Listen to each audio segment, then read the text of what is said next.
Olá pessoal, meu nome é Luiz Maia e este vídeo está sendo gravado para os estudantes da UFRPE que vão fazer o ENAD neste ano de 2015. Diante de nós temos aqui uma questão do ENAD 2012, que embora acabe falando sobre um monte de assunto aqui de industrialização e desenvolvimento do Brasil, na metade para o final do enunciado a gente percebe que é uma questão de contabilidade nacional, principalmente uma questão que faz a distinção entre produto nacional e renda nacional.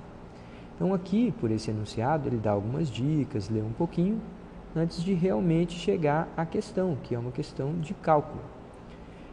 Nós vamos considerar as informações abaixo para calcular a renda nacional, produto nacional e assim vai.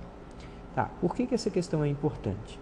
Primeiro, é importante lembrar que aqui no próprio ENAD de 2009, o enunciado dessa questão aqui fazia distinção entre produto interno bruto e produto nacional bruto. Essa expressão que vocês estão vendo aqui, produto nacional bruto, vou até aumentar um pouquinho o zoom.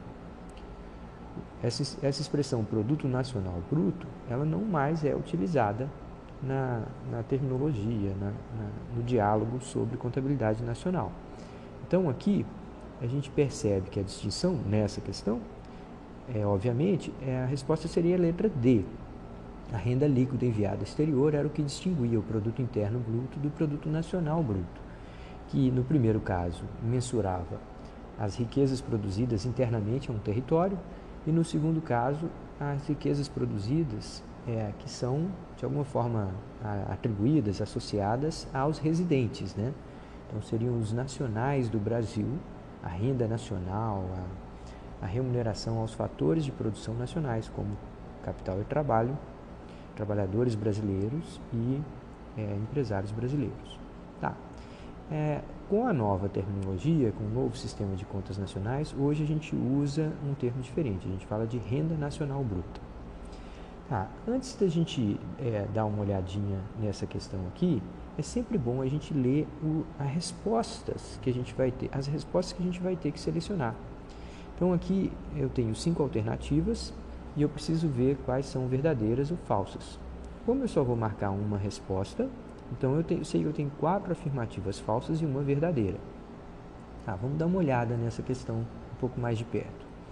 Aqui está sendo dito que o valor da produção neste país, ou pela única empresa de bens finais desse país, é de 1.000.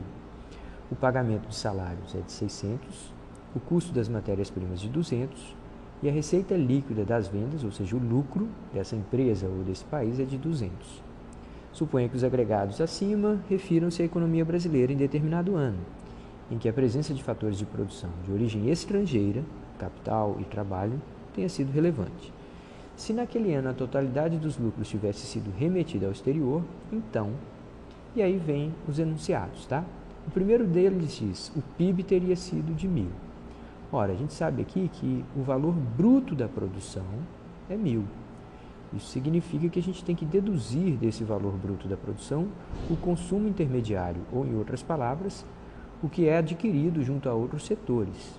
Então eu preciso subtrair aqui o custo das matérias-primas do total do valor bruto da produção para encontrar o produto interno bruto. Então essa afirmativa está falsa porque o cálculo seria 800. O consumo intermediário teria sido de 800. Aqui é o oposto, né? O consumo intermediário já está expresso aqui no formato de custo das matérias-primas, que é aquilo que foi adquirido junto a um outro setor. Então, o consumo intermediário já está dado lá, é de 200 e não 800. A renda líquida enviada ao exterior teria sido de 400. Mas espera lá. Aqui, pelo próprio enunciado, diz que a totalidade dos lucros teria sido remetida ao exterior, enquanto a gente está vendo aqui que o total dos lucros é de 200. Então, mais uma afirmativa falsa. A soma total das remunerações pagas aos fatores de produção teria sido 600. Também está falsa, porque aqui eu tenho pagamento pelo fator trabalho, que é o pagamento de salários, e o pagamento pelo fator capital, que é na forma de lucros. Então, teria que ser 600 mais 200, teria que ser 800. Resta-nos a última afirmativa. A renda nacional bruta teria sido de 600. Ora, como é que eu vou calcular a renda nacional bruta? Eu vou pegar o cálculo do PIB, que é 1.000 menos 200, e vou subtrair aquilo que está sendo enviado em pagamento a fatores no exterior, que é 200. Então, 100 menos 200 vai dar o PIB, que é 800.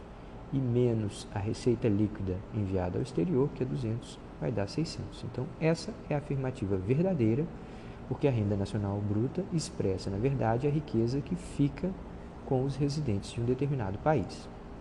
Tá, resolvida a questão, vale um último comentário. Algo muito semelhante a essa questão consta do livro da Carmen Feijó, que é um livro frequentemente utilizado pela maioria dos estudantes, inclusive os da Rural. Então, aqui tem uma questão talvez um pouquinho mais difícil até do que essa questão que a gente viu na prova do ENAD, mas que vale a pena a gente dar uma lidinha só para ampliar a nossa interpretação. Como anteriormente, o valor total da produção aqui é 1.000. Só que no exercício aqui do livro, ele divide esse valor total da produção em despesas operacionais, de 800, e lucro operacional, de 200. Então, 800 mais 200 dá os 1.000, que é o valor total da produção. Vamos lembrar que nesse valor total da produção, valor bruto da produção, a gente tem muito mais do que o PIB, porque a gente tem aqui a soma de valores produzidos em diferentes setores.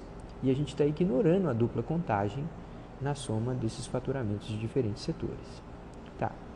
Tomando as despesas operacionais, de 800, a gente observa que ela se divide em duas partes, no pagamento de salário, de 500, e no custo da matéria-prima, de 300, que em contabilidade nacional nós vamos chamar isso de consumo intermediário, a aquisição de insumos por uma determinada unidade de produção e que acaba precisando ser debitada do cálculo para efeito de cálculo do PIB. Tá, então a primeira coisa que a gente faz é calcular o PIB, a partir do valor bruto da produção, subtrair aquilo que foi comprado junto a outros setores, nesse caso, apenas a aquisição de matérias-primas. Então, 1.000 menos 300, eu já tenho aqui o cálculo do PIB. Para calcular a renda nacional bruta, eu tenho dois caminhos. Ou simplesmente vou somar o pagamento de lucro a não residentes com o pagamento de... para calcular a renda nacional bruta, eu vou, pela primeira opção, eu vou partir do PIB, que eu já calculei aqui, né, que é 700, e vou subtrair a renda enviada ao exterior. A renda líquida enviada ao exterior na forma de lucros foi de 100, a outra renda líquida enviada ao exterior na forma de salários foi de 100. Então, eu poderia pegar 700, subtrair 200 e encontraria esses 500. A outra maneira, talvez até mais simples pelo enunciado dessa questão, eu poderia somar os salários pagos a residentes com os lucros pagos a residentes. E aí eu teria também 500. Tá, com essa ilustração adicional, a gente observa a distinção entre produto interno bruto e renda nacional bruta, e a gente lembra que não mais se utiliza a expressão produto nacional bruto para efeito dessa discussão. Bom, boa sorte a todos e um abraço.